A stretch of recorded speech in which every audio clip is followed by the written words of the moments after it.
నేను అడ్వకేట్ శ్రీనివాస్ చౌహాన్. మిత్రులారా, పాట్నా హైకోర్టు ఒక కేసులో ఒక మంచి తీర్పునిచ్చింది. ఆ తీర్పు ఏంటి అని అంటే, ఒక వ్యక్తి ఒక ట్రాక్టర్ కి క్లీనర్ గా పనిచేస్తున్నాడు. ఒకరోజు భారీ లోడుతో వస్తూ ఆ ట్రాక్టర్ బోల్తా పడిపోయింది. ఆ క్లీనర్ చనిపోయినాడు.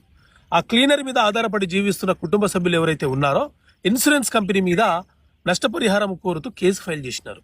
కింది కోర్టులో నష్టపరిహారం చెల్లించమని చెప్పి ఇన్సూరెన్స్ కంపెనీ వాళ్ళకి కోర్టు తీర్పిచ్చింది.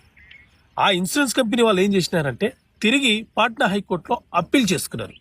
ఈ అప్పీల్ పిటిషన్ నెంబర్ 443 ఆఫ్ 2019. వాళ్ళు ఏం చెప్పుకున్నారు అని అంటే, ట్రాక్టర్ కి క్లీనర్లు అనే వాళ్ళు ఉండరు, ఆ చనిపోయిన వ్యక్తి అసలు క్లీనర్ కాదు, అలాగే ట్రాక్టర్ నడిపిన వ్యక్తి ఎవరైతే ఉన్నారో డ్రైవరు, అతనికి లైసెన్స్ లేదు కాబట్టి ఆ నష్టపరిహారాన్ని ఇన్సూరెన్స్ కంపెనీ భరించదు, మేము బాధ్యులం కాదు, ఆ నష్టపరిహారాన్ని ఆ ట్రాక్టర్ యొక్క యజమాని మాత్రమే భరించాలి.